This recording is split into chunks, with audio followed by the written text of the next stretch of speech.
Hello, hello, Chris Bakke here with a quick look at Too Many Poops. Wait, Too Many Poops? Really?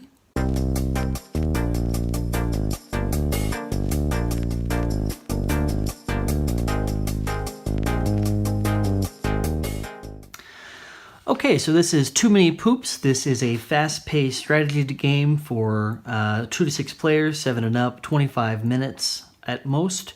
And as you might guess, you're trying to collect a house full of cats and be the first one to score 10 points, all while trying to prevent elimination when you get too many poops.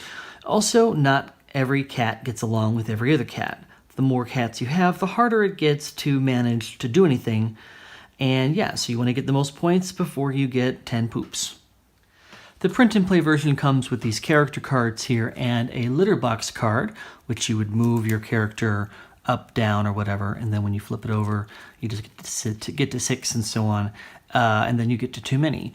I personally have a stack of brown cubes, and the real game will come with little poop-shaped pieces for you to enjoy passing around to each other. Hopefully not too many of them in front of you, of course.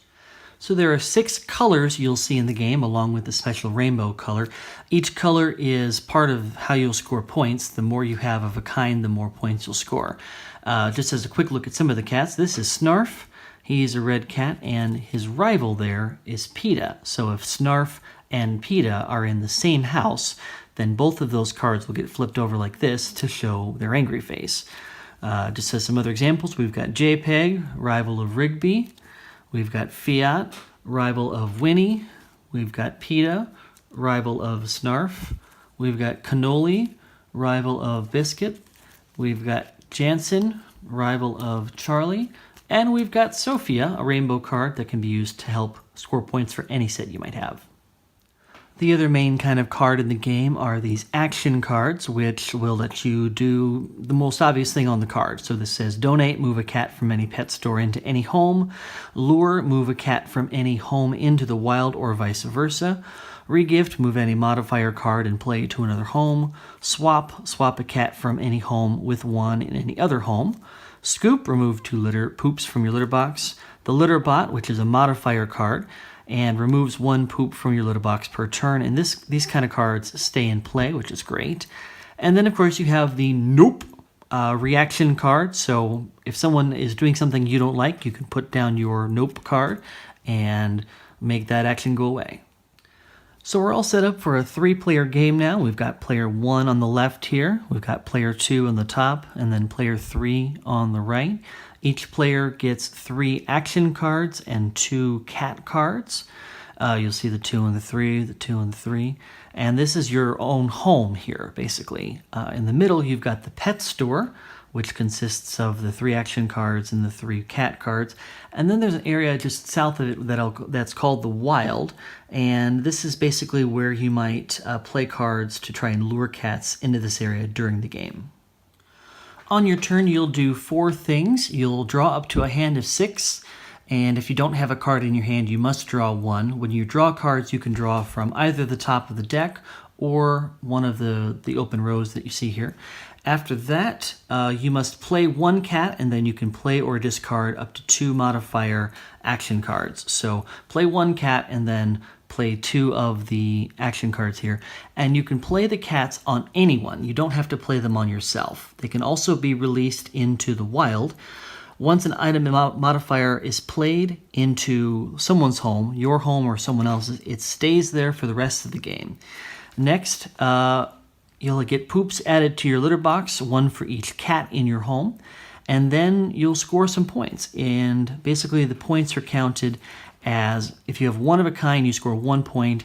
If you score 2 of a kind, each cat in that set is worth 2 points. So you need 10 points to win. And if you have cats that are rivals of each other and they're turned upside down, then neither of them score any points. So just to walk through a sample turn here, I've got Jeff, Pookie, a donate card, a lure card, and a regift card. I'm going to draw up to 6, and I'm going to take this red card here, so now I have 2 reds potentially. And next, I'm going to play 1 cat card into my home. and I'm choosing my home instead of someone else's home, for example, I can then play up to two modifier cards. So I'm going to move a cat from any home into the wild or vice versa. No, I don't want to do that. Maybe I'll move a cat from the pet store into any home. So I'll say, hey, Penny, why don't you go over here? Okay, so that card's been played. And I don't really have anything else I want to play now. So I will end the playing phase. I will take one poop because I have one cat. And obviously I don't have 10 points yet, but I have another red card in my hand, or another red cat that I can add to score more points in the future. At that point, new cards are drawn, and then the next player has a go. So the top player here has Francis, Yoshi, a lure card, a mystery poop card, and a litter box card. So first thing I need to do is draw up to 6. I want one of these, either the green or the blue, because I have one of those. So I'll take Achilles here, and I have to always be conscious of the fact that the rivals are a different colors. So as long as I have two of the same color, they can never be rivals of each other, which is good. So I'll play one cat into my home, and I will play the mystery poops on another player. Sorry, whatever your name is, but that now goes into your home. And I'll play the litter bot into my own home. So now this lets me remove one poop from your litter box per turn, and it stays in play. So I would score one poop for the one cat that I have, but the litter box takes it away. So I don't give myself any poops that round. And then again, cards are drawn, and then that's the end of their turn. So a winning hand might look like this. I've got Snarf, Jeff, Marlowe, and Macaroni, and that's 4 reds, so each one of these is worth 2 points, so that's 8 points right there. Each of the other 2 here, Pookie and Rigby, are worth 1 point each. That's 10 points, and that's all I need. Okay, so first and foremost, I like this game. It's colorful, it's simple, it's got a surprisingly deep strategy to it. The developers say 7 and up, and I do believe that. It is simple enough to teach kids, and it's cats and it's poop. I mean, who doesn't like cats? And yeah, poop might be a little gross, but it's the sort of thing that's kind of age appropriate for just about anyone. So kudos to the developers for that. One thing I enjoyed about this game was the flexibility of the rules. You have to remember, you're not just putting cats into your own home. It can make sense and might be a better move strategically to put cats into someone else's home for them to deal with the poops and maybe matching or whatever like that. So one thing to remember while you're playing is you really want to make sure this is a cat you want to keep, or it's going to help you by hurting someone else.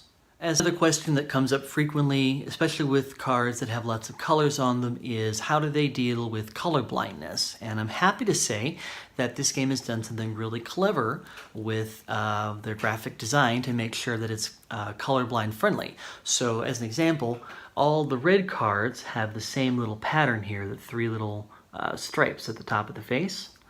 The yellow cards have the one big sort of circle over one eye, and then the other ear is also kind of colored. It's light gray on black, so it's subtle, but it is there. The greens all have this sort of middle patch here, and that's darker. The blue ones will have one eye that's slightly darker. The light blue ones will have both ears light gray, and then the pink ones will have just the whole center area kind of light gray. So each pattern gives you something a little bit different to look for if you're having a tough time telling the colors apart. So again, kudos to the designers for thinking about that. So if you're looking for a light family weight game that you can play with the kids, it's easy to clean up, that's easy to pick up and just start playing once everyone knows how to play. Too Many Poops, yeah. It's real, it's fun. I would definitely recommend breaking it out, and I think the little tokens shaped like poop will be just a perfect addition to the game. This has been Chris Bakke from Games Previewed. Thanks a lot for watching.